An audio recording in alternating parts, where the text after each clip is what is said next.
Okay guys, since we have finished both the theories, classism and kinesis முடிச்சதுனால நம்ம வந்து அது ரெண்டுத்துக்கும் இருக்கிற ஒரு டிஃப்ரென்ஸ், அந்த கம்பேரிஷன் என்ன அப்படின்னு பார்க்கலாம்.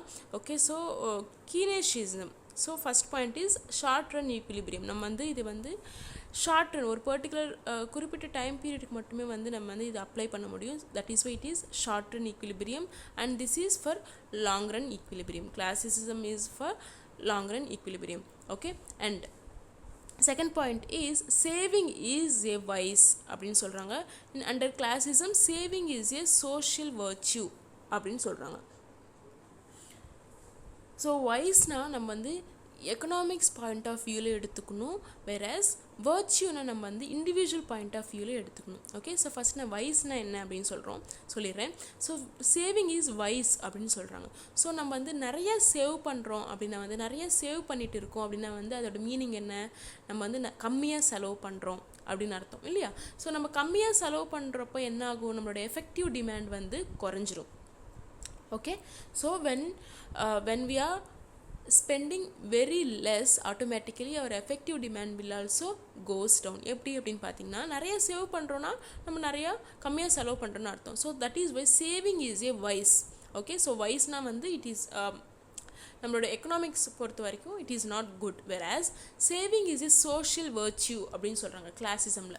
ஸோ இது சோஷியல் வர்ச்சியூனா என்ன அப்படின்னு பார்த்தீங்கன்னா, ஒரு இண்டிவிஜுவல் பாயிண்ட் ஆஃப் வியூவில் எடுத்துக்கிட்டிங்கன்னா, இப்போ ஒரு பர்சன் வந்து நிறைய சேவ் பண்ணுறாங்கன்னா, ஒரு லைக் பேங்க் டிபாசிட்டில் வந்து நிறைய சேவ் பண்ணிகிட்டே இருக்கான் அப்படின்னா வந்து அதுக்கு ரெகுலர் இன்டர்வல்ஸில் அதில் வந்து அவனுக்கு இன்ட்ரெஸ்ட் வந்துகிட்டே இருக்கும் இல்லையா. ஸோ இது வந்து சேவிங், கீனிசிசமில் சேவிங் வந்து நம்ம எக்கனாமிக்ஸ் வந்து it is not good, whereas கிளாசிசமில் சேவிங்ஸ் வந்து it is good for an individual.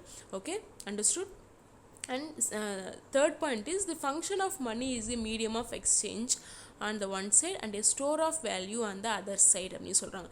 So மணி வந்து நம்ம ரெண்டு விதமாக நம்ம பயன்படுத்துகிறோம். ஸோ ஒன்று வந்து நம்ம வந்து எக்ஸ்சேஞ்ச், நம்ம வந்து ஒரு பொருட்கள் வாங்குறதுக்கு வந்து மணி யூஸ் பண்ணுறோம், அண்ட் ஆல்சோ மணி வந்து சேவ் பண்ணி வச்சுக்கிறதுக்காக நம்ம வந்து யூஸ் பண்ணுறோம்.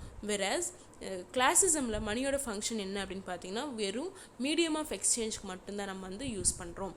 Okay, and fourth point is macro approach to national problems. So national problems, நேஷ்னல்னால என்ன, நம்ம டோட்டலாக வந்து நம்ம படிக்கிறது தான், டோட்டலாக வந்து நம்ம வந்து இது பண்ணுறோன்னா அதுதான் நேஷ்னல். ஓகே, ஸோ நம்ம டோட்டலாக வந்து நம்ம டிட்டர்மைன் பண்ணணும், இல்லை வந்து ஒரு எஸ்டிமேஷன் பண்ணணும், நமக்கு என்ன வேணும், மேக்ரோ அப்ரோச் தான் வேணும். ஸோ மேக்ரோ அப்ரோச்னால் macro approach is opposite to micro. மேக்ரோனா நம்ம டோட்டலாக வந்து நம்ம வந்து படிக்கிறது தான் மேக்ரோ. ஒரு நேஷ்னல் இன்கம் ஃபைண்ட் அவுட் பண்ணுறதுக்கு நம்ம மேக்ரோ அப்ரோச் தான் யூஸ் பண்ணி ஆகணும். வேறஸ் கிளாசிசமில் பார்த்தீங்கன்னா எல்லா மேக்ரோ ப்ராப்ளம்ஸ்க்கும் வந்து என்ன பண்ணுறாங்க, மைக்ரோ ஃபவுண்டேஷன் வந்து அவங்க யூஸ் பண்ணுறாங்க. And fifth point is state intervention is advocated. Okay, so government involvement வந்து இங்கே என்கரேஜ் பண்ணுறாங்க, வேறஸ் இங்கே பார்த்தீங்கன்னா champions of laissez faire policy.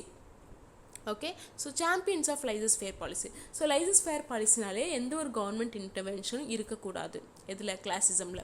வேர்ஆஸ் இங்கே பார்த்தீங்கன்னா அப்ளிகபிள் டு ஆல் சிச்சுவேஷன்ஸ், எல்லா சிச்சுவேஷன்ஸ்க்கும் அப்ளை பண்ணலாம். ஸோ கீன்ஸ் என்ன பண்ணியிருக்காரு, ஸோ ஒரு ஈக்குலிபிரியம் சிச்சுவேஷன் மட்டும் இல்லாமல் எம்ப்ளாய்மெண்ட்டுக்கு, ஃபுல் எம்ப்ளாய்மெண்ட், அண்டர் எம்ப்ளாய்மெண்ட் எல்லாத்துக்குமே வந்து அவரோட கீன்ஸ் தியரி வந்து நம்மளை அப்ளை பண்ணிக்க முடியும். வேர்ஆஸ் கிளாசிசமில் ஃபுல் எம்ப்ளாய்மெண்ட் இருந்தால் மட்டுமே வந்து இந்த தியரியை நம்ம வந்து அப்ளை பண்ண முடியும்.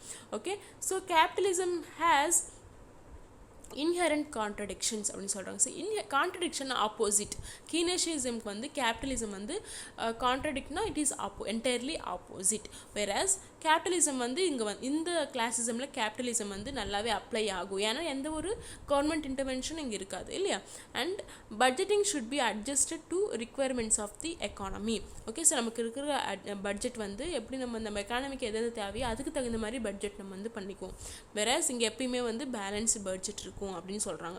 Okay, and then so ninth point is equality between saving and investment is advanced through changes in income.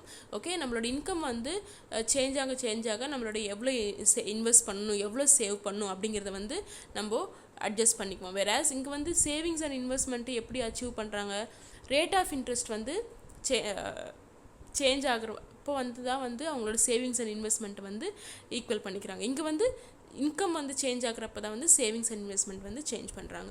And 10th point is rate of interest is determined by the demand for supply determined by the demand for and supply of money. Okay, so மணியோட demand and supply தான் வந்து rate of interest வந்து determine பண்ணுது.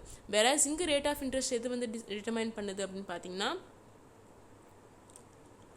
So rate of interest determine by saving and investment, இங்கே supply of money. Okay, so and then rate of interest is a flow and it is rate of interest is a stock அப்படின்னு சொல்கிறாங்க. So rate of interest rate வந்து இங்கே வந்து flow concept. ஃப்ளோனா என்ன அப்படின்னு பார்த்தீங்கன்னா, difference between flow and stock பார்த்தீங்கன்னா, நம்ம ஃப்ளோனை வந்து ஒரு over a period of time அப்படின்னு சொல்லுவோம். ஒரு 2 இயர்ஸ்க்கு ஒன்ஸ் 3 இயர்ஸ்க்கு ஒன்ஸ் வந்து இங்கே நம்ம வந்து டிட்டர்மைன் பண்ணுறோன்னா அதுதான் வந்து ஃப்ளோ. ஸ்டாக்னா வந்து ஒரு குறிப்பிட்ட டைமுக்கு, இப்போ 11th September 2020 அப்படின்னா வந்து அந்த பாயிண்டில் வந்து டிட்டர்மைன் பண்ணுறோம் அப்படின்னா வந்து அதுதான் வந்து ஸ்டாக் கான்செப்ட். ஓகே, ஸோ ஒரு பர்டிகுலர் பாயிண்ட் டைமில் வந்து நம்ம டிட்டர்மைன் பண்ணுறோன்னா stock concept, over a period of டைமில் டிட்டர்மைன் பண்ணுறோன்னா அதுதான் வந்து flow concept. Okay, and 12th point is demand creates its own supply. Okay, இங்கே வந்து டிமாண்ட் எவ்வளோ டிமாண்ட் இருக்கோ அவ்வளோ சப்ளை வந்து க்ரியேட் ஆகும் அப்படின்னு சொல்கிறாங்க. இதுக்கு ஆப்போசிட் தான் வந்து classicism, that is supply creating its own demand. Okay, and 13th point is rate of interest is reward for parting with the liquidity அப்படின்னு சொல்கிறாங்க. So rate of interest, okay, நம்ம வந்து இப்போ நம்ம எவ்வளோ சேவ் பண்ணி வைக்கிறோமோ அது வந்து நம்ம எவ்வளோ நிறைய காசு சேவ் பண்ணி வைக்கிறோன்னா அதுக்கு தகுந்த மாதிரி தான் நம்மளோட இன்ட்ரெஸ்ட் ரேட் இருக்கும். நீங்கள் கம்மியாக சேவ் பண்ணிங்கன்னா அதுக்கு தகுந்த மாதிரி இன்ட்ரெஸ்ட் ரேட் இருக்கும்.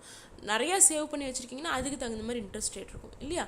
ஸோ ரேட் ஆஃப் இன்ட்ரெஸ்ட் வந்து எதுக்கு ரிவார்டு அப்படின்னு சொல்கிறாங்க, நம்மளோட லிக்விடிட்டி, நம்ம வந்து கம்மியாக செலவு பண்ணுறதுனால லிக்விடிட்டி ரேட் ஆஃப் இன்ட்ரெஸ்ட் வந்து அதுக்கு ரிவார்டாக கொடுக்குறாங்க. Whereas rate of interest is reward for saving அப்படின்னு சொல்கிறாங்க. So these are the few difference between Keynesianism and classism.